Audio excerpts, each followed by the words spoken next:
सभी को मेरा नमस्कार। एक बार पुनः आप सबका स्वागत करता हूं मेरे चैनल संदीप स्टडी सेंटर में। जैसा कि आपको पता है, हम लोग छत्तीसगढ़ के जो इतिहास है इसके अंतर्गत क्षेत्रीय राजवंश पे हमने बात करना स्टार्ट कर दिया है, जहां पे आपका दूसरा टॉपिक होगा। इसके पहले हमने आपको बता दूं राष्ट्रीय तुल्य कुलवंश पे हमने बात करी है। आज बहुत कुछ नए स्टूडेंट जुड़े हुए हैं, क्योंकि मुझे पता है ग्रुप में काफ़ी सारे स्टूडेंट नए नज़र आए हैं जो कि जुड़े हुए हैं, जिन्हें शायद यहाँ से स्टार्ट करने में थोड़ी परेशानी हो सकती है बिगिनर्स के लिए। तो उनके लिए मैं बता दूं, आपको कुछ नहीं करना है, चैनल पे जाना है। चैनल पे आप जैसे जाएंगे तो प्लेलिस्ट में आपकी जो है एक एक करके सजी हुई है, वहाँ पे क्लास मैंने सजा के रखा है। जैसे कि ज्योग्राफी का अलग अलग क्लास है, फिर आपकी हिस्ट्री की अलग है, और वहीं पे जनजाति क्लास भी मिल जाएगी छत्तीसगढ़ से रिलेटेड। तो आपको हिस्ट्री वाले जो प्लेलिस्ट है उसमें जाना है, तो आपको एक एक करके क्लास 1 by 1 मिलेगी। ठीक है, तो एक टाइम आएगा जब आप 8 या 9 क्लास करेंगे तो सरबपुरी वंश पे पहुंच जाएंगे। ठीक है, तो वो पहले हमने डिस्कस कर लिया है, इसलिए आपके ग्रुप में यहाँ से टाइम टेबल स्टार्ट हुई थी, है ना, तो वो कन्फ्यूज़ नहीं होंगे। तो नए हैं तो चैनल पे जाएंगे तो आपको प्ले लिस्ट में वो चीज़ मिल जाएगी। तो without wasting time let's start with the topic called Sarabhpuri dynasty. It is the regional dynasty. इसके बारे में आपको जानना पड़ेगा, क्योंकि रीजनल डायनेस्टी पहला आपको जो राष्ट्रीय तुल्य कुलवंश पे हमने बात कर ली है। तो इसके बारे में हमें पहले के आदतन अनुसार या फिर आदत के अनुसार इसके बारे में हमें सबसे पहले देखना होगा कि इसके इंट्रोडक्शन में हमें क्या क्या चीज़ कवर करनी है। उसके बाद इसके शासकों पे चढ़ेंगे, तो एक एक करके देखेंगे। सबसे पहले इनका इंट्रोडक्शन होगा, जैसा कि आपको पता है यही हम सब करते हैं, इसके बाद ही हम लोग आगे बढ़ते हैं। ठीक है, तो इंट्रोडक्शन जैसे देखेंगे, रूलिंग पीरियड क्या है, कैपिटल क्या है, इनकी उपाधि क्या है, इनकी भाषा क्या है, इनके धर्म क्या है, ये सब चीज़ हम लोग स्टार्ट करेंगे इंट्रोडक्शन के साथ। उसके बाद दूसरी चीज़ आएंगे जहाँ पे हमें शासकों पे चर्चा करनी होगी, रूलर्स पे। ठीक है, तो शासकों पे चर्चा करनी है, जिनके विवरण हमें देखना है। ठीक है, उनकी भी राजधानी क्या है, स्पेशली उनके ताम्रपत्र क्या है और ताम्रपत्र मूल्य क्या है और विशेष बातें क्या हो सकती है। तीसरी चीज़ हमें रिमार्क तौर पे रखना है, जो इनके बारे में हो सकती है उन पे हमें बात करनी है। जो इनके बारे में विशेष चीज़ है उन्हें हम लोग ठीक है ना लास्ट में करने की कोशिश करेंगे। तो इंट्रोडक्शन से स्टार्ट करते हैं। इनके इंट्रोडक्शन में आपको पता है क्या क्या करना है, तो एक एक पॉइंट करके आप इसे नोट करते जाएंगे। इसमें समझने वाली कोई चीज़ है नहीं, इसको रट्ठा ही मारना है। अगर मैं ऐसी बोलूँ तो है कि नहीं, रट्ठा ही मारना है।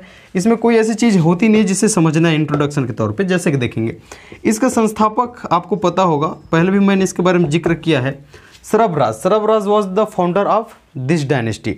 तो सरबराज इसके संस्थापक थे, पहला ही लाइन तो यही होनी चाहिए। ठीक है, सरबराज इसके संस्थापक थे। एक चीज़ और यहाँ पे देखेंगे, इसका शासन आपका काल देखना है, या फिर शासन, ठीक ना, रूलिंग पीरियड बोल सकते हो। ये आपका 5वीं 6वीं शताब्दी। ठीक है, 5वीं 6वीं शताब्दी। इसमें कोई समझने वाली चीज़ नहीं है, तो एक एक करके आप सिंपली नोट कर सकते हैं। और आपके पास यदि बुक हो तो वहाँ पे देखने की कोशिश करें, और एक्स्ट्रा मिले, ठीक है ना, अगर आपके बुक से एक्स्ट्रा मिलता है तो उसको आप वहाँ पे नोट डाउन किए, फिर नोट करने की कोशिश करेंगे। तो शासनकाल मैंने कहा है 5वीं शताब्दी इनका शासनकाल है। मोस्ट इंपॉर्टेंट है, यदि इसको इंट्रोडक्शन से सवाल उठाना हो तो वो राजधानी से ही उठाएगा, क्योंकि राजधानी इनके बारे में, ठीक है ना, 3 मिलती है हमें। क्योंकि अब तक हमने पढ़ते आया है, जहाँ पे आपने देखा होगा एक एक राजधानी के बारे में पढ़ा है, और कहीं पे डबल पढ़ी होगी तो वहाँ पे मैंने बताया होगा कि इस शासक ने राजधानी अपनी शिफ्ट करी थी। लेकिन पहले ही आपको देखना है यहाँ पे इंपॉर्टेंट चीज़ के तौर पे, जो कि राजधानी होगी। राजधानी इनकी 3 थी। ठीक है, तो 3 राजधानी के कौन कौन से नाम उसको देखना है। एक है आपका, बड़ा सिंपल भी है इसको याद करना, कोई इसमें एफर्ट लगाने वाली चीज़ है नहीं, लेकिन इंपॉर्टेंट है। सरबपुर थी, उसके बाद आप देखेंगे प्रसन्नपुर। ठीक है, प्रसन्नपुर, ठीक है, प्रसन्नपुर है। तीसरा इनका जो कैपिटल था वो है आपको मल्हार। क्लियर है। अब सवाल उठता है कि सरबपुर, प्रसन्नपुर, मल्हार तीनों राजधानियाँ थी क्या? तो एक साथ तो नहीं थी, बट अलग अलग जो शासकों हैं उनके समय में अलग अलग राजधानी हुआ करती थी। बड़ा सिंपल है। सरबपुर देखेंगे, सरबपुर ये राजधानी है, सरबराज के समय में था। ठीक है, अगर आपको पूछे सरबराज की राजधानी क्या थी तो क्या बोलोगे? सरबपुर। आपको सिंपली आंसर करना है, और पूछेगा भी नहीं, क्योंकि ये तो याद करना ही आसान है। सरबपुर है तो अच्छा, ये सरबराज है, चलो मैं सरबपुर लिख दिया हूँ। ठीक है, तो ये सरबराज के समय में, क्लियर, सरबपुर इनकी राजधानी थी। प्रसन्नपुर देखेंगे, ये भी प्रसन्न मात्र के समय में था। ठीक है, प्रसन्न मात्र हो जाएगा आपका। प्रसन्न मात्र जब शासक हुए तो उनके समय में राजधानी प्रसन्नपुर थी। ठीक है, फिर बता रहा हूँ, ये समझने वाली चीज़ नहीं है, ये शुरुआती लेवल पे आपको रटना ही है। इसके बाद जो शासकों में हम लोग विवरण चलेंगे, शासकों के विवरण पे चलेंगे, वहाँ इंपॉर्टेंट थिंग आपको मिलेगा जहाँ पे आपको कुछ समझनी है और कुछ याद रखनी है। मल्हार देखेंगे, ये इंपॉर्टेंट हो सकता है, ठीक है, पूछेगा तो मल्हार ये पूछ सकता है। ये जो है आपके प्रवरसेन प्रथम, प्रवरसेन है प्रवरराज, ठीक है, ये जो है आपके प्रवरराज, ठीक, प्रवरराज है एक्चुअल में, प्रवरसेन बार बार आ रहा है क्योंकि प्रवरसेन के बारे में काफ़ी चीज़ें हमने पहले पढ़ रखी है। तो ये प्रवरराज प्रथम, इसके समय में मल्हार इसकी राजधानी थी। तो अब तक आपने क्या पढ़ा है, सरबपुरी वंश के बारे में आपने देखा है कि Sarabraj was the founder of this dynasty. Ruling period देखेंगे तो अराउंड 5th 6th सेंचुरी। और उसके बाद राजधानी आपने देखा है जो सरबपुर है, सरबपुर जो है सरबराज के समय में राजधानी थी। प्रसन्नपुर प्रसन्न मात्र के समय में राजधानी थी। उसके बाद देखेंगे मल्हार, ये मल्हार इंपॉर्टेंट हो सकते हैं क्योंकि इसको याद रखने की कोई आपको जगह मतलब वो नहीं मिल रहा है कि किस हिसाब से याद रख, जैसे सरबपुर है तो सरबराज है, प्रसन्नपुर है तो प्रसन्न मात्र है, मल्हार इसको आपको स्पेशली तौर पे याद रखना है। प्रवरराज प्रथम के समय में मल्हार इसकी राजधानी थी। नेक्स्ट हम लोग चलते हैं, तो रहा इनिशियल लेवल पे बातें। अब देखेंगे यहाँ पे एक चीज़ यहाँ पे और मिलेगा, ठीक है, हो सकता है यहाँ ब्रैकेट करके आप लिख लो, सरबपुरी वंश को अम्रार्य कुल या फिर अम्रज कुल भी कहा जाता है, ठीक है। लास्ट टाइम बता सकता था क्योंकि व्याघ्रराज एक शासक होंगे जिनके ताम्रपत्र जो आपके मल्हार है, तो मल्हार ताम्रपत्र में उल्लिखित है यहाँ, ठीक है, वहाँ से हमें ज्ञात होता है कि सरबपुरी वंश, ठीक है, अभी उसको भूल जाओ, बस एक चीज़ यहाँ पे याद रखना, सरबपुरी वंश को अम्रार्य कुल भी कहा जाता है। क्या, अम्रार्य कुल या फिर अम्रज कुल, ठीक। तो यहाँ तक की चीज़ें क्लियर हुई। अब देखेंगे इनकी, ठीक है ना, राज चिन्ह लिख लो यहाँ पे, उसके बाद आपको लिखना है एक, ठीक है, राज चिन्ह लिख लो, उसके बाद उपाधि पे हम लोग चलेंगे। राज चिन्ह इसकी गजलक्ष्मी थी। एक चीज़ और मैं बता दूँ आपके बुक में, यदि आप बुक किसी फॉलो कर रहे होंगे वहाँ पे स्पेशली तौर पे दिखाया जा रहा होगा कि, ठीक है ना, शासकों के साथ आपको दिखाया रहा होगा इनकी राज चिन्ह गजलक्ष्मी थी। हमने एक बार बोल दिया कि सरबपुरी वंश के, ठीक है ना, सरबपुरी वंश की राज चिन्ह गजलक्ष्मी थी, तो इससे आपको अवेयर हो जाना है, किसी भी शासक को पूछ के वो आ जाए गजलक्ष्मी थी, और यही मिलता भी है, स्पेशली किसी किसी शासक में लिखा होगा। तो इनकी राज चिन्ह गजलक्ष्मी थी, क्लियर है। उसके बाद आपको दो चीज़ों पे और फोकस करना है, एक है आपको उपाधि, इवन तीन चीज़, एक है उपाधि, भाषा और फिर इनके धर्म। उपाधि देखेंगे, इन्होंने परम भागवत, ठीक, इन्होंने परम भागवत की उपाधि धारण की थी। They hold the title of परम भागवत। ये उपाधि तो नहीं है, लेकिन एक चीज़ और बता दो, ये उपाधि है जो परम भागवत का है, ये उपाधि है, क्लियर। लेकिन इसके बाद मैं जो बता रहा हूँ उसे उपाधि ना बोल करके ऐसे बोल सकते हो कि इन्होंने अपने नाम के आगे महाशब्द का प्रयोग किया। तो यहाँ पे उपाधि पे ही मैं जोड़ दे रहा हूँ, लेकिन फिर कह रहा हूँ परम भागवत उपाधि है। और दूसरी चीज़ मैं बता रहा हूँ, इसको बस एक ऐसे ही याद रख लो कि महाशब्द का प्रयोग, ठीक है ना, ये अपने नाम के पहले करते थे, ठीक, क्या, महाशब्द का प्रयोग करते थे। तो ये शासकों के द्वारा अपने नाम के आगे महाशब्द का प्रयोग किया जाता था। और इसके बाद मैंने एक चीज़ और कहा है कि इनकी उपाधि परम भागवत थी, इन्होंने परम भागवत की उपाधि जो है धारण की थी। अब आपको देखना है इनकी भाषा, ठीक है, ठीक है, देयर लैंग्वेज वाज संस्कृत, ये संस्कृत इनकी, ठीक है, भाषा। उसके बाद देखेंगे यहाँ तक हो गया। एक चीज़ और लिखना है, धर्म, ठीक है, इनका धर्म वैष्णव था, धर्म वैष्णव था, क्लियर। तो इतनी चीज़ें आपको इंट्रोडक्शन के तौर पे देखना है। इंट्रोडक्शन मतलब इनिशियल लेवल पे इतनी चीज़ें आपको याद होनी चाहिए, क्लियर है। तो ये चीज़ है, ये ख़त्म करेंगे तब आपको शासकों पे जाना है। इससे पहले एक चीज़ और, मैं इसको लिखवाऊंगा नहीं, बस बता देता हूँ क्योंकि इसके पहले मैंने इसके बारे में जिक्र किया है जब हम लोग गुप्त वंश पढ़ रहे थे। गुप्त वंश पढ़ रहे थे तो आपको याद होगा भानुगुप्त, जब शासकों के विवरण में हम लोग आए तो भानुगुप्त एक शासक आया जहाँ पर मैंने कहा था कि उसका एरण अभिलेख है, ठीक है, एरण अभिलेख किसका, भानुगुप्त का। तो Eran inscription of Bhanugupta is the first inscription that provides the first information about sati practice. तो हमने कहा था कि सती प्रथा के बारे में जानकारी देने वाला, ठीक है, पहला अभिलेख था कौन सा, एरण अभिलेख, वहाँ कहा था। लेकिन आपको, ठीक है ना, आपको आपके मन में सवाल उठ रहा होगा कि सरबपुरी वंश में ये चीज़ काहे बता रहे हैं। लेकिन वहाँ पे हमने ये भी कहा था ना कि ये भी कहा था कि जो सरबपुरी वंश का संस्थापक है कौन है, सरबराज है, ठीक है, एक गोपराज का नाना है। तो सरबराज को गोपराज का नाना माना जाता है। Sarabraj is considered the maternal grandfather of Gopraj. वहाँ भी हमने कहा था कि जब सती प्रैक्टिस का है ना, इसको सुन लीजिए, उसके बाद एक लाइन बस लिखेंगे, वो भी मैं लास्ट में बताऊंगा। वहाँ मैंने कहा था कि सती प्रैक्टिस का जानकारी देने वाला पहला अभिलेख कौन सा है, एरण अभिलेख है। उसी दौरान मैंने ये भी कहा था ये सती प्रैक्टिस के बारे में कि गोपराज नामक एक सैनिक था, ठीक है, गोपराज एक सैनिक था, ठीक है, उसकी पत्नी जो है, गोपराज की मृत्यु के बाद उसकी पत्नी सती हो जाती है, ठीक है, उसका उल्लेख हमें एरण अभिलेख से प्राप्त होता है। इसलिए कहते हैं कि एरण अभिलेख सती प्रथा के बारे में जानकारी देने वाला पहला अभिलेख था। ये मैं पहले पढ़ा चुका हूँ, बता चुका हूँ, जो गुप्त डायनेस्टी में। और वही कहा गया था। तो वो गोपराज कौन है? वो गोपराज वो है, ठीक है ना, जिसका नाना सरभराज है। तो उस गोपराज का नाना सरभराज है, ऐसा एरण अभिलेख में कहा जाता है। तो एक लाइन लिखेंगे एरण अभिलेख के बारे में, ठीक है ना, सरभवंशी, ठीक है ना, सरभवंशी या फिर सरभपुरी वंश के संस्थापक सरभराज को गोपराज का नाना माना जाता है। ये चीज़ आप लिख के रखेंगे। तो एरण अभिलेख के बारे में इतना पर्याप्त है, क्योंकि पहले हमने पढ़ चुका है। तो इंट्रोडक्शन के तौर पे इतनी चीज़ें कवर करेंगे। अब हम लोग शासकों पे चलते हैं, और शासकों के चलने से पहले इनके हम लोग नाम देख लेते हैं, ताकि एक एक करके हमें उसके बारे में देखना होगा। क्लियर है? तो लिखने की कोशिश करेंगे। इंट्रोडक्शन आपका समाप्त हो चुका है। अब हम लोग शासकों पे चलेंगे। पहला ही शासक रहेगा, आपको पता ही है, पहला ही शासक सरभराज होगा, ठीक है, जिसे आदि पुरुष कहा जाता है। और ये जो है इस वंश का संस्थापक था। ठीक, इसके बारे में एक चीज़ और है, अभी आपको एक सामंत भी मिलेगा, है ना। तो सामंत, उसका सामंत प्रवरसेन प्रथम था।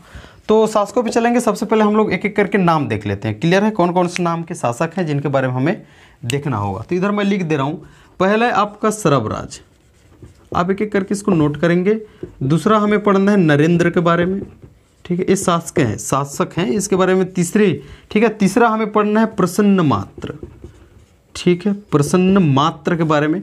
चौथी चीज़ हमें देखना है, जो चौथा शासक आपका रहेगा वो रहेगा आपका मनमात्र, ठीक है, जहां हम लोग देखेंगे कि मनमात्र को ही दुर्गराज कहा जाता है, मनमात्र ही जयराज है। ठीक है, ये तीनों व्यक्ति एक ही है, मतलब तीनों नाम एक ही व्यक्ति के नाम है। इसके बाद जैसे ही हम लोग जयराज के बारे में बात करेंगे, इनके 3 पुत्र हमें नजर आएंगे। पहला रहेगा आपका सुदेवराज, ठीक है। उसके बाद आप 6वें नंबर पे जाएंगे तो परवरराज, मैंने परवरराज का है, परवरसेन नहीं, ठीक है ना। तो ऐसे घुमाते हैं, आपको परवरराज याद रखना, परवरसेन हमने पहले पढ़ चुका है। ठीक, तो परवरराज प्रथम, क्लियर है। इसके बाद देखेंगे 7वें नंबर पे आपका, ये आपका सुदेवराज के मनमात्रक 3 पुत्र में एक सुदेवराज, परवरराज। फिर आपको देखना है व्याघ्रराज, ठीक है, व्याघ्रराज। एक बार और व्याघ्रराज का जिक्र हुआ था पिछले क्लास में, वो अलग है। तो ये दोनों को आपको, ठीक है ना, जहाँ जहाँ सेम नाम आ रहा है, सेम जैसे नाम आ रहा है, ये सबको केयरफुली तरीके से, ठीक है ना, देखते हुए चलना है। एक शासक और पढ़ेंगे, परवरसेन या फिर परवरराज, सॉरी परवरसेन निकल रहा है, परवरराज सेकंड है ये, क्लियर है। परवरराज सेकंड, जो कि आपका लास्ट रूलर रहेगा। Pravarraj second was the last ruler of this dynasty. इतने चीज़ों पे हमें बात करनी है, तब जाके आपका सरभपुरी वंश के बारे में कंप्लीट हो जाएगा। रिमार्क तौर पे और हमें कुछ देखना है।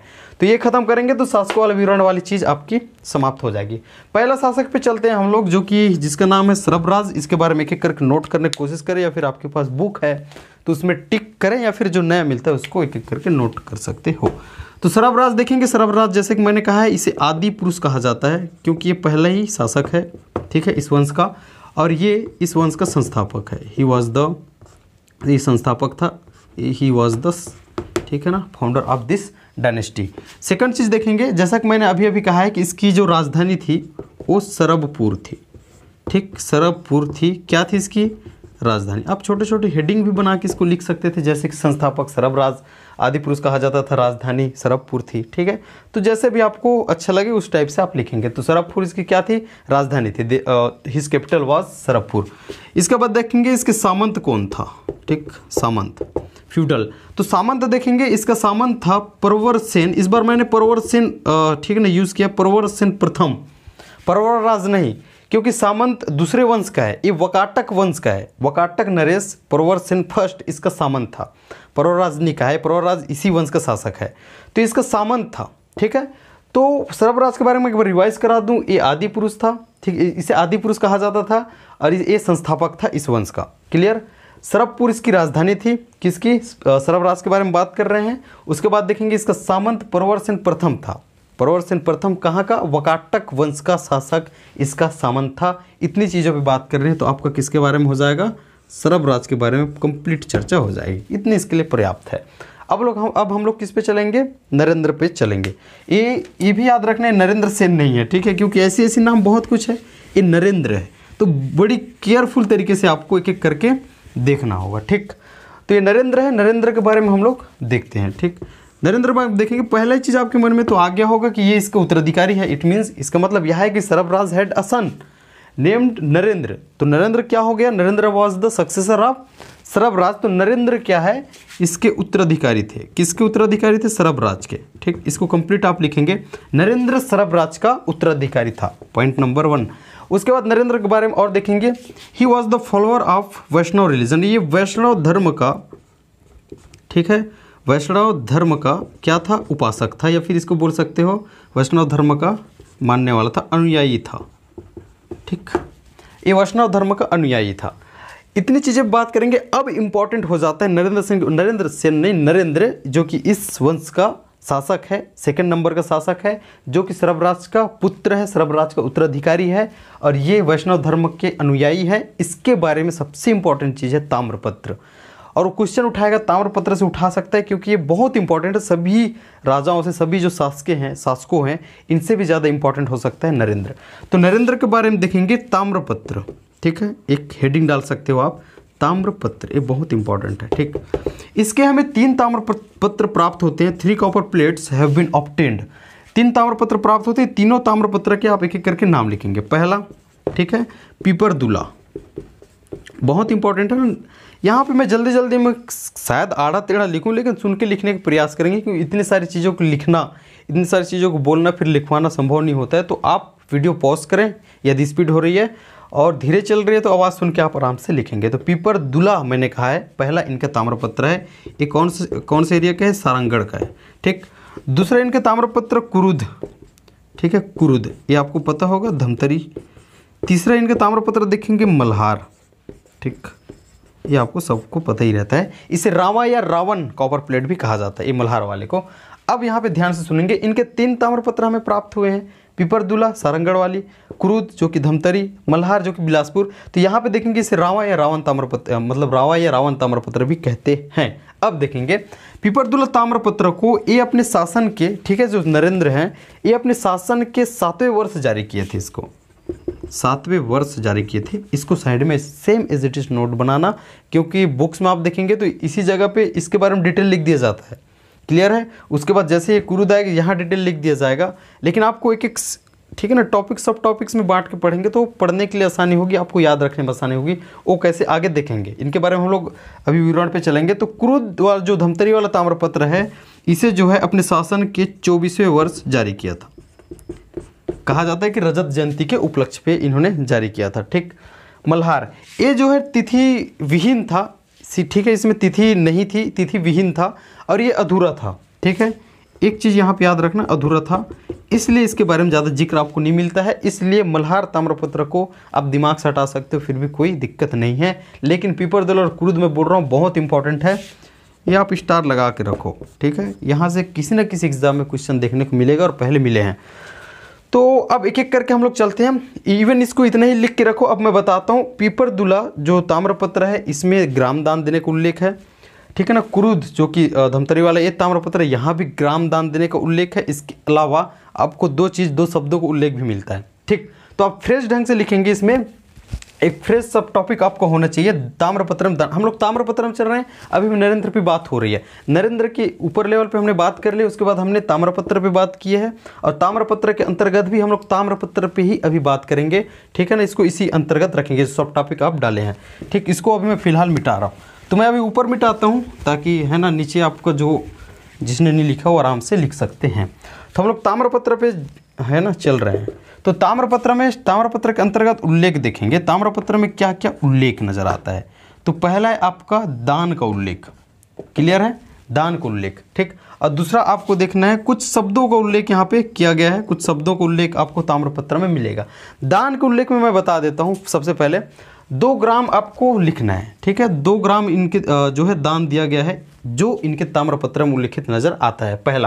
पहला ग्राम का नाम है शर्करा प्रद, या फिर इसको शर्करा प्रद भी किसी बुक में आपको देखने को मिल सकता है। शर्करा प्रद, ये क्या है, ग्राम का नाम है। ठीक, ग्राम है। दूसरा ग्राम का नाम है केशवक ग्राम। ठीक है, केशवक ग्राम, क्लियर है। दूसरे ग्राम का नाम क्या है, केशवक ग्राम। अब देखेंगे, अब इसके डिटेल में चलो। शर्करा प्रद ग्राम जो है, ये हमें प्राप्त होता है पीपरदुला सारंगढ़ वाले जो ताम्रपत्र है, यहाँ पे उल्लेखित नजर आता है। क्लियर है। और जो केशवक ग्राम है 2 ही ग्राम के दाम 2 ही ग्राम के जो दान दिया जा रहा है, ठीक है। और दोनों एक एक जो ताम्रपत्र में बटे हुए हैं, जिसको देखना है मतलब एक एक ताम्रपत्र में इसका उल्लेख मिलेगा। मल्हार को आपको छोड़ देना है, मैं पहले भी कहा हूँ, बस इतना याद रखना है, मल्हार से भी इनका प्राप्त हुआ है। क्लियर। तो शर्करा प्रद ग्राम दान देने का उल्लेख है कहाँ पे? पीपरदुला में। और केशवक ग्राम दान देने का उल्लेख कहाँ पे है? आपके कुरुद वाले में है। लेकिन यहाँ भी यही खत्म नहीं होता है, इसको भी आपको लिखना है, ठीक, इसके बारे में भी आपको देखना है। शर्करा प्रद ग्राम, इसका दान किसने किया था इसको देखेंगे। ये जो है आपके भोगपति, ठीक है, ये भोगपति एक पद का नाम है एक्चुअल में, ठीक, लेकिन रियल नाम है राहुदेव, ठीक है। तो भोगपति भी समझ आएगा, जो जो टर्म यहाँ पे यूज़ हो रहा है ना वो आगे आपको समझ आएगा जैसे जैसे क्लास आगे बढ़ेंगी, क्योंकि हमें इनके प्रशासनिक व्यवस्था भी देखना है, जहाँ पे एक एक जो है ना सेगमेंट में बटा रहेगा, इसका राष्ट्र संभाग, भोग में बटा रहेगा, भोग का स्वामी भोगपति कहलाएगा। आगे मैं सब बताऊंगा, अभी यहाँ पे क्लियर हमें रहना है, क्योंकि हमें यहाँ पे जो है कचड़ा नहीं करना है, पढ़ना है तो बहुत स्मार्ट तरीके से और एकदम फ्रेश पढ़नी है, ठीक। तो ताम्रपत्र बात कर रहे थे, ताम्रपत्र यहाँ तक कि आपको समझ में आ गया था। फिर मैंने कहा है कि ताम्रपत्र में दान देने का उल्लेख है, 2 ग्राम दान दिया गया है, ठीक है। और मैंने ये भी कहा है पहला ग्राम जो हम कह रहे हैं ये कहाँ पर उल्लेखित है, आप लिखते जाइएगा, है ना, जो जो मैं बोल रहा हूँ, ठीक है, इतने ही करके ना रखें। मैंने कहा है कि ये शर्करा प्रद ग्राम ये दान दिया गया है, जिसका उल्लेख किसमें है? पीपरदुला सारंगढ़ वाले जो ताम्रपत्र है इसमें है। क्लियर है। और ये ताम्रपत्र किसका है इसको भी याद रखना है, तो आप लिखते जाइए, ठीक। अब मैं इसके फिर आपके विवरण में चलाऊं कि शर्करा प्रद ग्राम है ये भोगपति राहुदेव के द्वारा, ठीक है, ये राहुदेव है, ठीक, राहुदेव के द्वारा दान दिया गया था ऐसा उल्लेख है, ठीक। अगर मैं आपको क्वेश्चन करूं कि भोगपति राहुदेव के द्वारा कौन सा ग्राम दान दिया गया था, तो आपका आंसर क्या होगा? शर्करा प्रद। मैं कहूँगा राहुदेव के द्वारा शर्करा प्रद ग्राम दान दिया गया है, एक कौन से ताम्रपत्र में इसका उल्लेख हमें मिलता है, तो आप क्या कहोगे? पीपरदुला ताम्रपत्र में। इस ढंग से आपको लिखना है। केशवक ग्राम अब इससे ज़्यादा क्लियर नहीं कर सकता हूँ, है ना, तो आप लोग स्मार्ट हो यार, कर सकते हो ये चीज़। केशवक ग्राम देखेंगे, केशवक ग्राम इसको भी दान दिया गया है, कहाँ पे उल्लेखित है? मैंने कहा था अभी आपको बताया था, ये जो है कुरुद धमतरी वाला ताम्रपत्र में उल्लेखित है। अब यहाँ पे देखना है केशवक ग्राम को किसने दान दिया है। ये जो है आपके परम भट्टारक, ठीक है, मेरी आवाज़ सुन के लिखेंगे, परम भट्टारक नामक, ठीक है ना, या फिर परम भट्टारक के द्वारा केशवक ग्राम दान दिया गया था। लेकिन यहाँ पे मिलता है Param Bhattarak had donated Keshvak village to a Brahmin, इन्होंने एक ब्राह्मण को दान दिया है, उसका नाम है भासुरुत, ठीक है, भासुरुत स्वामी। स्पेलिंग अच्छे से देखेंगे यहाँ पे, भासुरुत स्वामी। क्लियर है।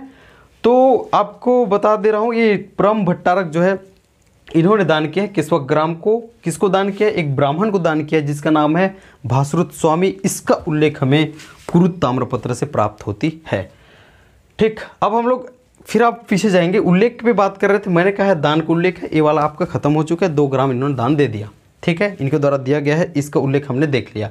अब कुछ शब्दों का उल्लेख है, अब इधर मैं मिटा रहा हूँ, उम्मीद करता हूँ कि नीचे आपको समझ में आ गया है और आपने नोट कर लिया होगा, ठीक। शब्दों का उल्लेख देखेंगे, बहुत इंपॉर्टेंट है।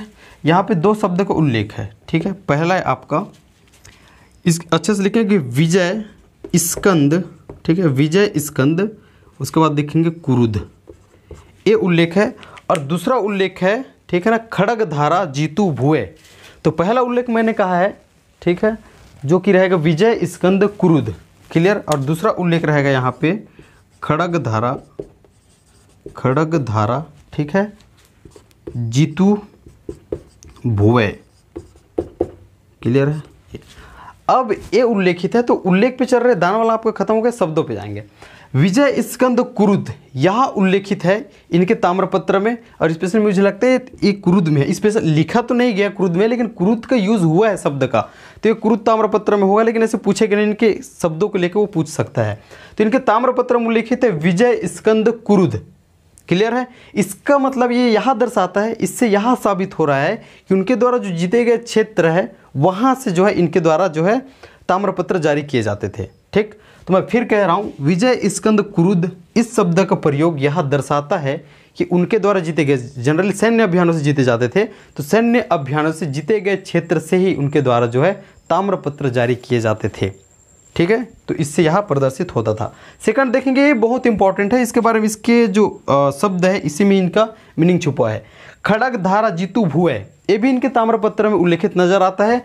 खड़ग का अर्थ होता है तलवार, ठीक है, तलवार। धारा का अर्थ होता है धार।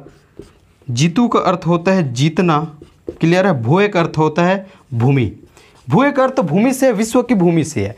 इस प्रकार इसका अर्थ हो जाता है तलवार के धार से पूरे विश्व को जीतने वाला। क्लियर है? तो खड़ग धारा जीतू भुए, खड़ग का अर्थ है तलवार, धारा का अर्थ है धार, जीतू का अर्थ है जीतना, भुए का अर्थ है भूमि जो कि विश्व की भूमि से है। इस प्रकार इसका अर्थ हो जाता है तलवार की धार से, ठीक है ना, विश्व जीतने वाला, पूरे विश्व जीतने वाला। तो इस प्रकार हमने नरेंद्र पे भी बात कर ली है और नरेंद्र के बारे में फिर आपको कह रहा हूँ, नरेंद्र के बारे में शुरू लेवल पे हमने चर्चा की है, उसको देखेंगे। जितने अब तक पढ़े नरेंद्र के बारे में, सरफराज के बारे में सिर्फ 2-3 चीज़ हमने पढ़ी थी। तो दूसरा शासक भी आपका खत्म हो गया। तो नेक्स्ट शासक पे चलते हैं जो कि आपका रहेगा प्रसन्न मात्र। मैं उम्मीद करता हूँ आपको समझ में आ रही होगी। फिर भी आपको डाउट हो तो कमेंट बॉक्स में पूछेंगे, और जो हमारे टेलीग्राम चैनल में जुड़े हैं वो टेलीग्राम में भी पूछ सकते हैं, वहाँ डायरेक्ट मैं आपको रिप्लाई देने की कोशिश करूँगा। और जो नए हैं अगर टेलीग्राम में जुड़ना चाहते हैं, क्योंकि हम लोग का एक यहीं पे मैं बता देता हूँ किस टाइप से हम लोग चल रहे हैं, वहाँ जो है 3-4 दिन का टाइम टेबल भेजा जाता है और डेली क्लासेस आने की हमने, ठीक है ना, जैसे भी वादा किया। और बीच में प्रॉब्लम हो तो हम लोग गैप करेंगे, उसको मैसेज के तौर पे बताएंगे। तो जो है वहाँ पे क्लासेस, ठीक है ना, टाइम टेबल चल दी होती है, जो कि क्लास आपको 7:30 से 8:30 के बीच में मिल जाएगी। और कुछ नेटवर्क की शुरुआत तो लेट हो सकती है, लेकिन हर शाम में इस टॉपिक से संबंधित जो है टेस्ट होने वाली है। कहाँ पे? आपके टेलीग्राम ग्रुप में। तो संदीप स्टडी सेंटर के नाम से टेलीग्राम ग्रुप है, जो कि इस वीडियो के डिस्क्रिप्शन में जाएंगे, लिंक आपको मिल जाएगा। क्लियर है? जो भी नए हैं जा सकते हो, अगर आप टेस्ट देने के लिए इच्छुक हो, ठीक है, और डेली क्लासेस पाने के लिए इच्छुक हो, कोई ज़बरदस्ती नहीं है, आपके हिसाब से है। अब आप यदि इच्छुक विद्यार्थी हैं तो बिल्कुल आप जाइए वहाँ पे, अपना फ़ायदा उठाइए, टेस्ट दीजिए और फिर अंक ला के अपना रैंक भी चेक करेंगे। इससे 100 मूल्यांकन होता है। ठीक, प्रसन्न मात्रा पे चलेंगे। ठीक है, इसमें ज़्यादा ताम्रपत्र पे बात करनी नहीं होगी, प्रसन्न मात्रा में देखेंगे। प्रसन्न मात्रा में आपको इसको सेगमेंट में बांट के पढ़ना है। प्रसन्न मात्रा के बारे में लाइन से लिखी जाती है, ठीक है ना, जो कि थोड़ा घुमावदार होती है बुक में। इसको हम लोग कैसे बांट के पढ़ेंगे देखेंगे। सबसे पहले इसके बारे में राजधानी होगी। क्लियर है? राजधानी 1 पॉइंट हो जाएगा। उसके बाद इनके बारे में निर्माण कार्य हमें देखना है, निर्माण या फिर स्थापना पे इसके बारे में देखना है। ऐसे सेगमेंट में बांट के पढ़ो, आपको बहुत फायदा होगा, इससे आप भूलेंगे नहीं। ठीक है, तीसरी चीज़ इसके बारे में देख, ये आपका निर्माण हो जाएगा। तीसरी चीज़ इसके बारे में देखना है साम्राज्य के बारे में। ठीक है, साम्राज्य। चौथी चीज़ देखना है क्वाइंस के बारे में। क्लियर है? जो कि इससे मैं जोड़ के पढ़ा सकता था, लेकिन इसको अलग पढ़ाऊंगा। क्वाइंस के बारे में देखना है, सिक्के के बारे में देखना है, करेंसीज, मुद्राएं, जैसा भी आप इसको ले सकते हो। क्लियर है? उसके बारे में इसके उत्तराधिकारी के बारे में देखेंगे। तो इतनी चीज़ें करेंगे तो इसके बारे में कंप्लीट हो जाएगा। स्थापत्य कला भी इसके बारे में देख सकते हैं। अगर मैं भूल जाऊँ तो अभी से नोट इसको कर लो, क्योंकि मैं भूल जाता हूँ। स्थापत्य कला भी देखना है, जो कि इसके है ना जेठानी जो टेम्पल है, स्थापत्य कला बारे में, स्थापत्य कला के रूप में इसके शासनकाल में देखी जाती है प्रसन्न मात्रा के। राजधानी जाएंगे तो इनके प्रसन्नपुर आपको पता ही है, पहले ही चीज़ मैंने बताया था, इस कैपिटल वाज प्रसन्नपुर। और ये मल्हार है। ये मल्हार कैसे आगे आपको पता चलेगा, अभी इसके बारे में पता चल जाएगा। ठीक, तो प्रसन्नपुर इसकी राजधानी थी। ठीक है, हिज कैपिटल वाज प्रसन्नपुर। लेकिन एक चीज़ याद रखना, ये प्रसन्नपुर शहर को प्रसन्न मात्र के द्वारा ही स्थापना किया गया था। ठीक है, प्रसन्न मात्र founded this city and made it his capital. तो प्रसन्न मात्र ने इस शहर का निर्माण किया। कौन सा? प्रसन्नपुर का निर्माण किया और इसे अपनी राजधानी बनाया है। क्लियर? तो स्थापना में क्या लिखोगे आप? प्रसन्नपुर शहर का निर्माण। ठीक है, प्रसन्नपुर शहर का निर्माण किसके द्वारा किया गया है? प्रसन्न मात्र के द्वारा किया गया है। तो प्रसन्न मात्र ने प्रसन्नपुर शहर का निर्माण किया है और इसे अपनी क्या बनाया? राजधानी। और उसे अपनी राजधानी बनाया। बस इतनी चीज़। एक चीज़ और है, प्रसन्नपुर ने जो प्रसन्न मात्र ने प्रसन्नपुर शहर की स्थापना नीला नदी के तट पर किया गया, इसको बताना भूल गया था। तो प्रसन्न मात्र, ठीक है ना, प्रसन्नपुर की स्थापना, ठीक है, निडिला नदी के तट पर किया है। इसको भी नोट कर लो, बहुत इंपॉर्टेंट है। निडिला नदी के तट पर किया है। Clear? On the bank of Nidila river. तो यहाँ तक की चीज़ें आपकी क्लियर हो चुकी है। अब देखेंगे इसके बारे में। स्थापना में ही चल रहे हैं ना अभी हम लोग, एक एक टॉपिक करके जाएंगे। यहाँ पे देखेंगे विद्वानों के यहाँ मानना है, ठीक है, मानना है कि जो प्रसन्नपुर है यही मल्हार है।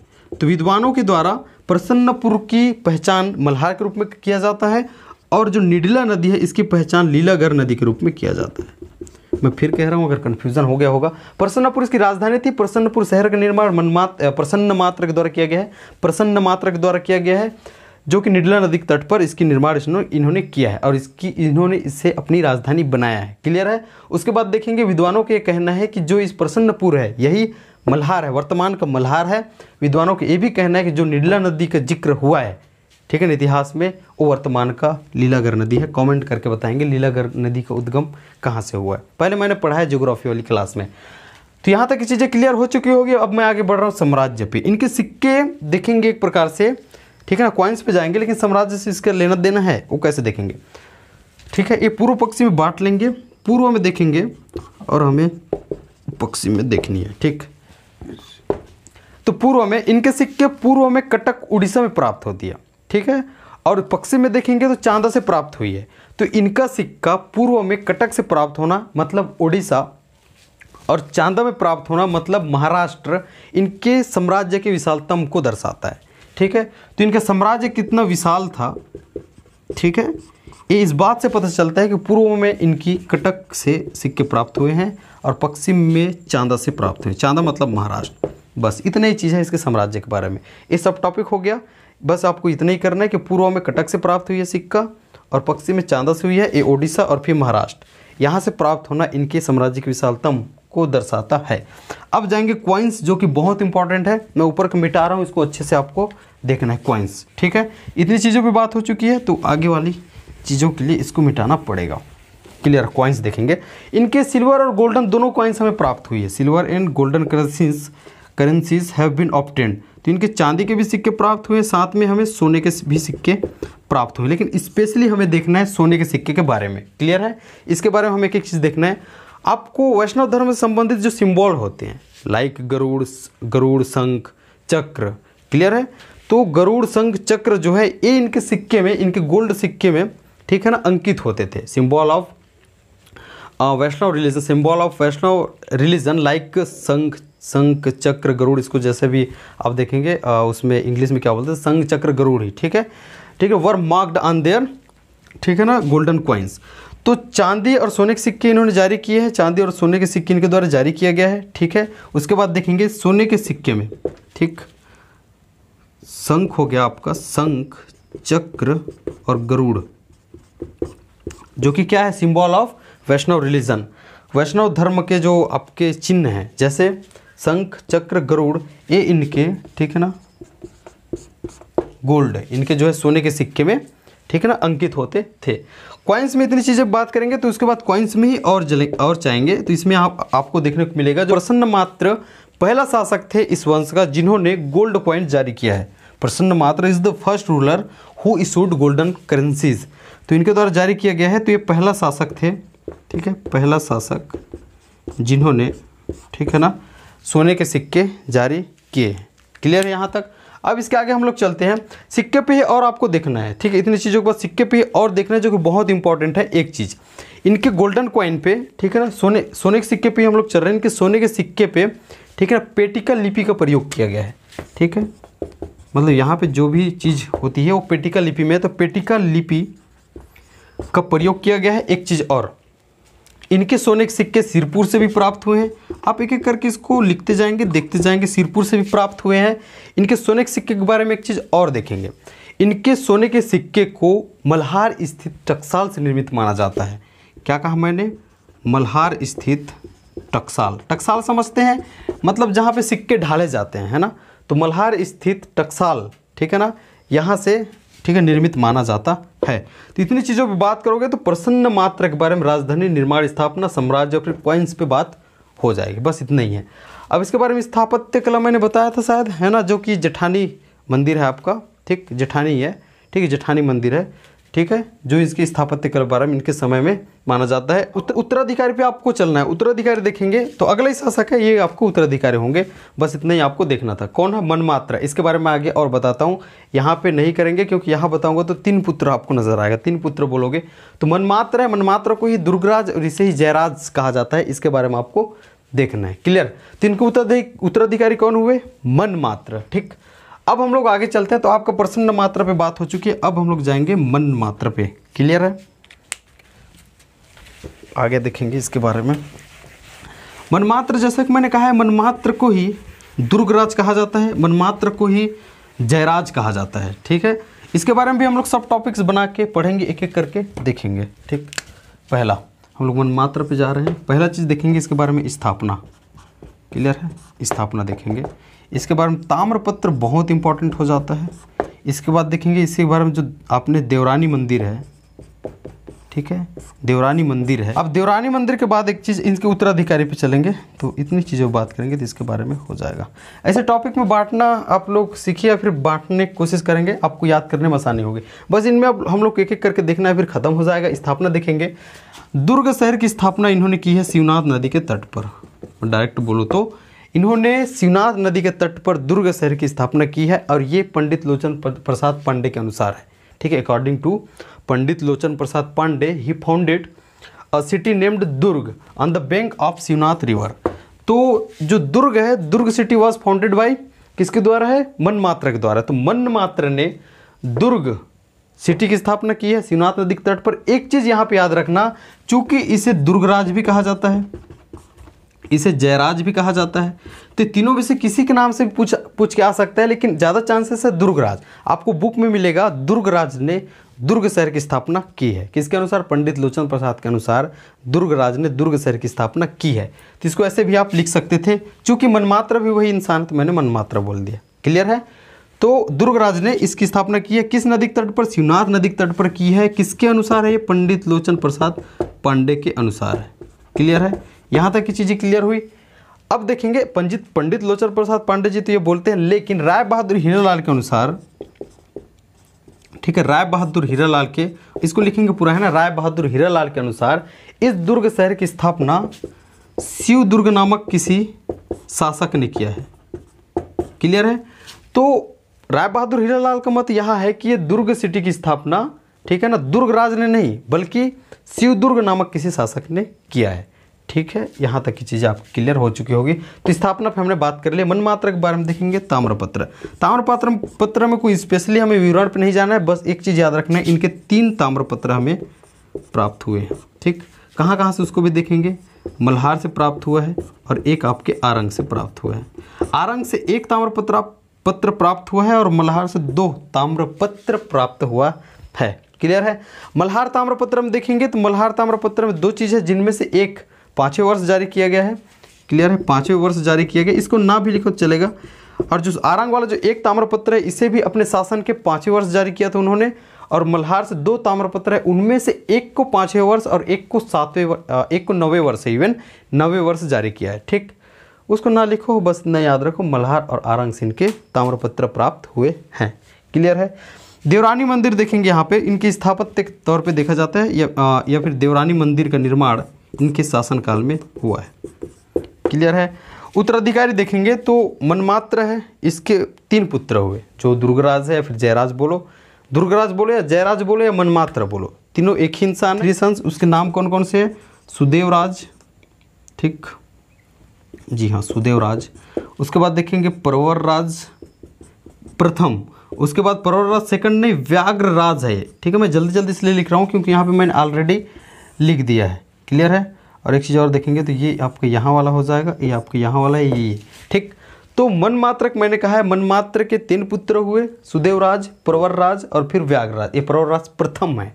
क्लियर है? तो अब हमें प्रवरराज के बारे में आगे पढ़नी है, तो इसके बारे में बस इतना ही है।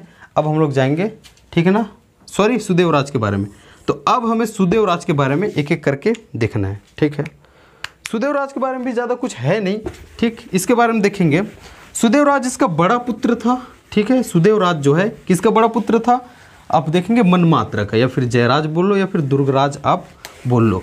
तो सुदेवराज मनमात्र का बड़ा पुत्र था, ज्येष्ठ पुत्र जिसे हम लोग कह रहे हैं। ठीक, इसका बड़ा पुत्र था, किसका? ठीक है ना, मनमात्र का, मनमात्र का बड़ा पुत्र था। इसकी राजधानी प्रसन्नपुर थी। क्लियर है? इसके बारे में 2 चीज़ मिलती है। ठीक, राजधानी मल्हार मिलती है, लेकिन मल्हार जो है प्रसन्नपुर ही है, इसमें आपको जो है कंफ्यूज नहीं होना है। ठीक, तो सुदेवराज की राजधानी, ठीक है, जो लिखा रहता है वही मैं लिखवा देता हूँ, मल्हार थी। इसकी उपराजधानी सिरपुर थी। ठीक है, सिरपुर थी। ठीक, तो सुदेवराज के बारे में मैं फिर कह रहा हूँ, इसका बड़ा पुत्र था, इसकी राजधानी मल्हार थी, इसकी जो उपराजधानी सिरपुर थी। इसके ताम्रपत्र देखेंगे। ठीक, ये आपकी राजधानी है ना, इसको भूलेंगे नहीं, बस ऐसे ना लिखेंगे। और ये इसकी उपराजधानी है, लेकिन राजधानी ज़्यादा पूछने का चांस है, उपराजधानी मुझे नहीं लगता है। इनके ताम्रपत्र बहुत इंपॉर्टेंट है। जहाँ समझाने वाली चीज़ नहीं मैं जल्दी करने की कोशिश कर रहा हूँ ताकि आपके भी समय बचे। ताम्रपत्र ज़्यादा इंपॉर्टेंट, इसको समझिए आप लोग। इसके कुल 8 ताम्रपत्र प्राप्त हुए हैं। अब तक आपने देखा होगा किसी के ताम्रपत्र इतने प्राप्त नहीं हुए हैं, ठीक है। इतनी संख्या में इसके ताम्रपत्र प्राप्त हुए, कितने? 8 ताम्रपत्र प्राप्त हुए। अब तक आपने 2-3 ही इतने ऐसे देख रहे थे। तो ये जो है सुदेवराज जो है वो शासक है जिनके सर्वाधिक ताम्रपत्र प्राप्त हुए इस वंश के। तो सरबपुरी वंश के, ठीक है ना, वो कौन से शासक है जिनके जो ताम्रपत्र सर्वाधिक संख्या में हमें प्राप्त हुई है? तो आपका आंसर क्या होगा? सुदेवराज। क्लियर? तो सुदेवराज के 8 ताम्रपत्र प्राप्त हुए हैं, सर्वाधिक ताम्रपत्र सुदेवराज के ही प्राप्त हुए हैं। क्लियर? यहाँ तक की चीज़ें क्लियर हो चुकी होगी। इसके आगे देखेंगे इनके सामंत था। सामंत के बारे में देखना है, इंपॉर्टेंट ये हो सकता है, एक इंपॉर्टेंट और हो सकता है जो वो मिलता है, ठीक है, जो भीमसेन सेकंड ने इन पे आक्रमण किया था। Bhimsen second attacked on him, लेकिन भीमसेन सेकंड हार गया था, ठीक है ना। मतलब सुदेवराज ने भीमसेन को, सुदेवराज डिफीटेड भीमसेन, लेकिन सुदेवराज के भीमसेन को हराने में मुख्य भूमिका प्रवरराज प्रथम ने निभाई थी। और यही कारण है कि आगे चल के आप देखेंगे सुदेवराज के द्वारा प्रवरराज प्रथम को सिरपुर का, ठीक, कहाँ का, इनकी उपराजधानी सिरपुर का गवर्नर नियुक्त करते हैं। तो हम लोग आगे चलते हैं, आपको 1 बाय 1 समझ में आएगा। पहला चीज़ आपको देखना है सामंत। तो इसका सामंत कौन था? इसका सामंत इंद्रबल था। अब बोलोगे इंद्रबल कौन है? पांडु डायनेस्टी आगे आएगी, ठीक है ना। जैसे कि मैंने कहा सामंत दूसरे वंश के ही होते हैं, ठीक है। तो इनका जो सामंत कौन था? फ्यूडल इंद्रबल था, ठीक है। आगे ये भी समझ में आएगा, ठीक। तो इंद्रबल था। इंद्रबल जो है जो लास्ट रूलर होंगे, इनकी हत्या करेंगे और फिर पांडु वंश के नींव डालते हैं, जो कि इनके अभी इनके क्या हैं? सुदेवराज के सामंत हैं। और सुदेवराज जो इनके सामंत, इन्हें ठीक है, सर्वाधिकाराधिकर्ता, ठीक है, इसको अच्छे से लिखेंगे, बहुत इंपॉर्टेंट हो सकता है। सर्वाधिकाराधिकर्ता के पद पर नियुक्त किया था। किसने? सुदेवराज ने। किसको किया था? इंद्रबल को किया था। इंद्रबल कौन है? सुदेवराज के सामंत है। तो सुदेवराज के सामंत कौन? इंद्रबल को सुदेवराज ने क्या किया था? किस पद पर नियुक्त किया था? सर्वाधिकाराधिकर्ता के पद पर इन्होंने इसे नियुक्त किया था। ये थोड़ा सामंत। और एक चीज़ और लिखना है, भीमसेन सेकंड जो मैंने आपको बताया है, भीमसेन, ठीक है ना, द्वितीय। कौन करके बताना भीमसेन द्वितीय कौन है, ठीक है। इसके बारे में भी मैंने आपको पढ़ाया है। तो भीमसेन सेकंड के द्वारा, ठीक है, सुदेवराज पे अटैक किया गया था, सुदेवराज पे हमला किया गया था, आक्रमण किया गया था, ठीक है, किया गया था। लेकिन सुदेवराज ने भीमसेन को हराया, ठीक है, भीमसेन को हराया। और सुदेवराज के द्वारा भीमसेन को हराने में मुख्य भूमिका प्रवरसेन प्रथम, ठीक है, प्रवरसेन प्रथम ने निभाई है। यही कारण है कि प्रवरसेन प्रथम को, ठीक, प्रवरसेन प्रथम को सुदेवराज के द्वारा, ठीक है, सुदेवराज के द्वारा, ठीक, सिरपुर का गवर्नर घोषित किया गया, फिर गवर्नर बनाया गया। कहाँ का? सिरपुर का। मेरी आवाज़ सुन के ज़्यादा लिखने की कोशिश करेंगे, ठीक है। जगह मेरे पास कम होते तो मैं, ठीक है ना, वहीं पे वो करने की कोशिश करता हूँ। तो ये आपको समझ में आ गया होगा सुदेवराज के बारे में। क्लियर है? अब यहाँ तक की चीज़ आपकी क्लियर हो गई। अब 3 शासकों पे ही चलना है। एक है आपका प्रवरराज प्रथम। तो अगला शासक कौन है? प्रवरराज प्रथम। जैसा कि मैंने अभी आपको कहा है कि प्रवरराज प्रथम को, ठीक है ना, सुदेवराज ने, क्लियर, क्या किया था? गवर्नर नियुक्त किया था सिरपुर का। यहाँ पे एक बंटवारा भी आपको देखने को मिलेगा, ये भी मैं बता देता हूँ। आप बुक फॉलो कर रहे होंगे तो बुक में आपको मिलेगा कि सुदेवराज ने अपनी मृत्यु के पहले, ठीक है ना, अब पहले ही बंटवारा करेगा अगर करना है तो, मृत्यु के पहले जो है प्रवरराज और व्याघ्रराज, और फिर जो है एक मिलता है भरतबल सुरबल। लेकिन उतना दूर मत जाइए, वो बाद में आपको समझ में आ जाएगा, हम लोग पांडु वंश पढ़ेंगे। तो प्रवरराज प्रथम है, इसे महानदी का दक्षिण भाग मिला था।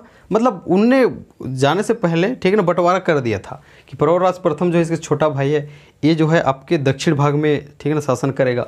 और जो इसका व्याघ्रराज बड़ा भाई है, ये उसके महानदी के उत्तर पूर्व भाग में, है ना, शासन करेगा, जो कि जिसे पूर्वराष्ट्र कहा जाता है। पहले आपका प्रवरराज प्रथम, क्लियर है। उसके बाद देखेंगे आप दूसरा किसके बारे में बात करना है? व्याघ्रराज, ताकि आपको इसके बारे में थोड़ा सा अंतर करने में भी आसानी होगा। और एक देखना है प्रवरराज, ठीक है ना, द्वितीय। प्रवरराज फर्स्ट देखेंगे। जैसा कि मैंने कहा है कि इन्होंने तो, है ना, सिरपुर का क्या किया था? गवर्नर बन गया था। इनको बनाया गया था किसके द्वारा? सुदेवराज के द्वारा। लेकिन इन्हें जो है सिरपुर को अपनी राजधानी बनाने में ज़्यादा कठिनाई नहीं आनी चाहिए थी। फिर भी बुक में ये मिलता है कि इन्होंने अपनी, इसको लिखेंगे, अपने पावर, अपने कैपेबिलिटी के, ठीक है ना, कैपेबिलिटी से, अपने पावर से, अपनी कैपेबिलिटी से, अपने शौर्य से, अपनी योग्यता से सिरपुर को अपनी राजधानी बनाई थी, ठीक है। ठीक है। He made Sirpur his capital, Sirpur को अपनी क्या बनाई थी, राजधानी बनाई थी। इसको आप लिखेंगे, ठीक है। इस तरह से ना लिखें, आप एक एक करके लिखें, मैं आपको बस समझाने के लिए इस तरह से लिखा हूँ। तो प्रवरराज प्रथम के बारे में पहला चीज़ यही है कि इन्होंने अपने शौर्य से, ठीक है ना, अपने पावर से, अपनी कैपेबिलिटी मतलब अपनी योग्यता से, ठीक है ना, सिरपुर को अपनी राजधानी बनाई थी जी। क्लियर है। दूसरी चीज़ इनके, अब देखेंगे इनकी राजधानी तो सिरपुर है, ऑब्वियसली इस प्रकार इसकी राजधानी क्या हो गई, सिरपुर। अब इसके शासन क्षेत्र देखेंगे, जैसा कि मैंने कहा था कि सुदेवराज ने मृत्यु के पहले, ठीक है ना, इनके जो शासन क्षेत्र को बांट दिया था। प्रवरराज प्रथम को महानदी का दक्षिण भाग मिला था, दक्षिणतम भाग मिला था। तो इसका शासन क्षेत्र क्या होगा, महानदी का दक्षिणतम भाग, ठीक, southern part of Mahanadi river. तो यहाँ देखेंगे महानदी का दक्षिणतम भाग इसके शासन क्षेत्र था। एक एक करके लिखेंगे, राजधानी सिरपुर, शासन क्षेत्र महानदी का दक्षिणतम भाग। इनके बारे में ताम्रपत्र बहुत ज़्यादा इंपॉर्टेंट है, ठीक।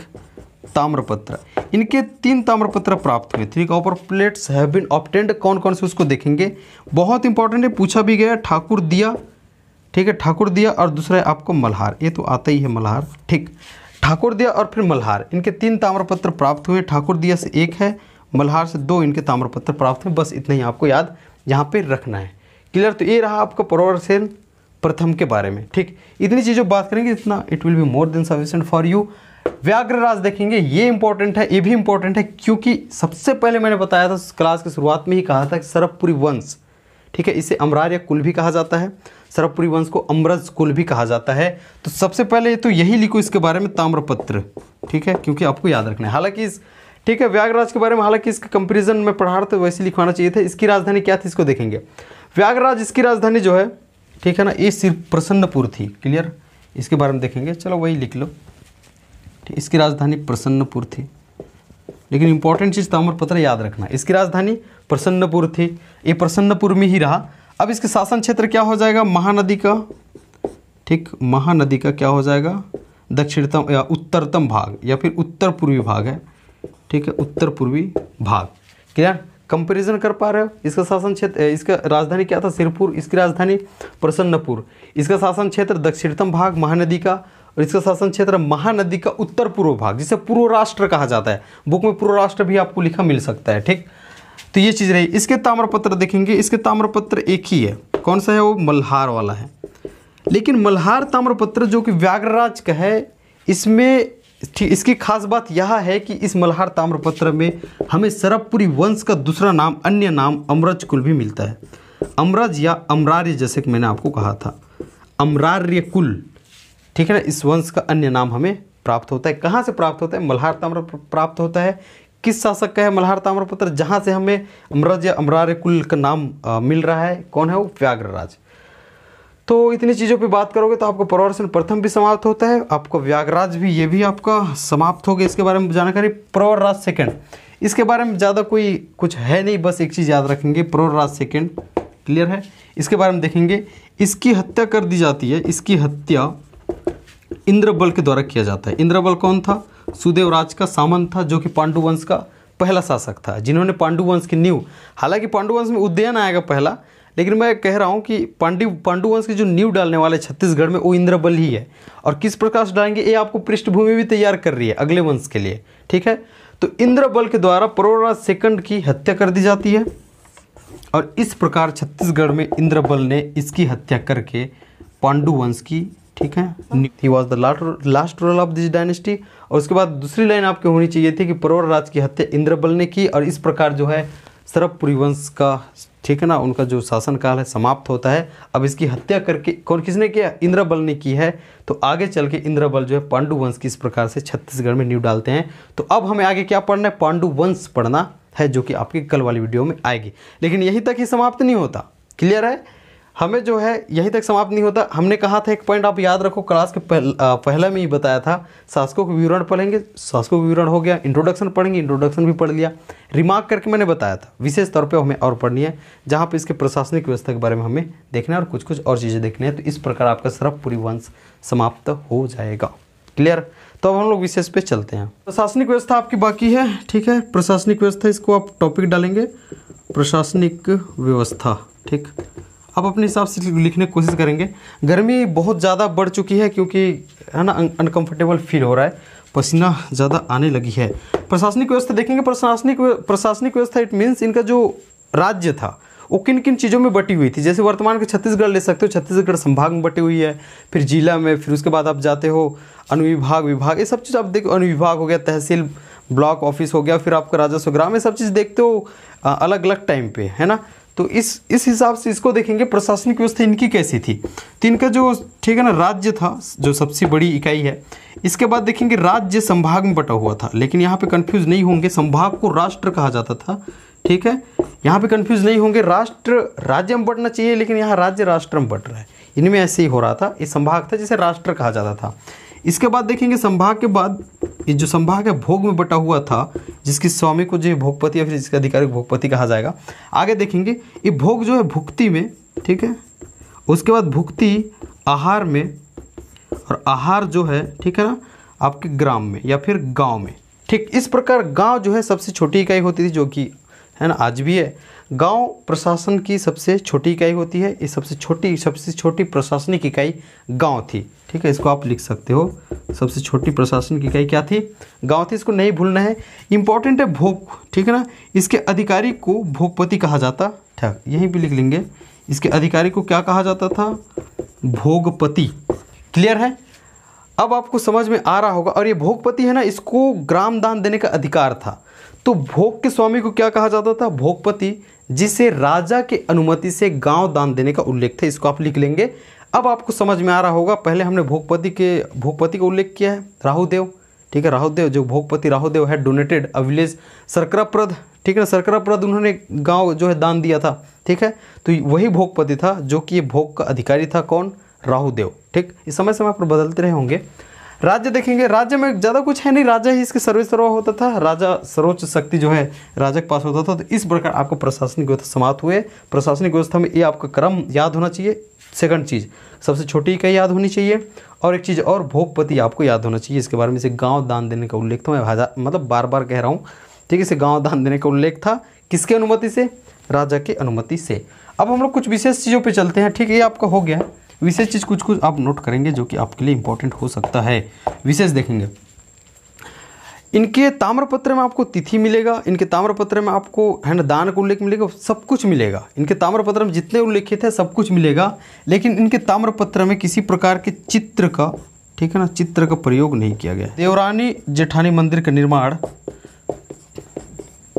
ठीक है, इस वंश के 2 रानियों के द्वारा किया गया है, ठीक। इस वंश के 2 रानियों के द्वारा कहाँ पे किया गया है, ठीक। ये रानी है ना, रानियों के द्वारा ताला गांव में किया गया है। तो इस प्रकार आपका समाप्त हो जाएगा सरबपुरी वंश, ठीक। तो सरबपुरी वंश के बारे में लास्ट विशेष तौर पे देखना है। सब कुछ मिलेगा, तिथि मिलेगा, राजाओं का नाम मिलेगा इनके ताम्रपत्र में, लेकिन ताम्रपत्र में किसी भी प्रकार का चित्र का अंकन आपको नहीं मिलेगा। आपके मन में सवाल ये चीज़ जरूर उठ रहा होगा, जो सिंबल ऑफ वैष्णव रिलीजन जिसको हमने कहा था कि इसके शंख, गरुड़, चक्र, जहाँ पे हमने कहा था वर marked on their golden coins, तो वो है ना सिक्कों पे वो अंकित था, लेकिन ताम्रपत्र में अंकित वो नहीं था। इसके बारे में देखेंगे। दूसरा मैंने कहा है 2 queens of this dynasty build है ना देरानी जेठानी टेम्पल एट तालागांव, इसको आपको नहीं भूलना है। तो इस प्रकार आपका सरबपुरी वंश समाप्त होता है। उम्मीद करता हूँ आपको अच्छा लगा होगा, और ये वीडियो आपको अच्छी लगे तो लाइक करेंगे। आपकी ज़रा भी सहायता हो रही है तो दोस्तों में भी शेयर करें ताकि वो भी इससे जुड़ पाएँ। कमेंट करके क्वेश्चन बताएंगे, जो जहाँ भी आपको डाउट है उसको मैं है ना सॉल्व करने की कोशिश करूँगा। अपनी सेहत का ध्यान रखेंगे, अच्छे से पढ़ाई करेंगे, अच्छे से लिखाई करेंगे। Wish you all the very best. Thank you so much.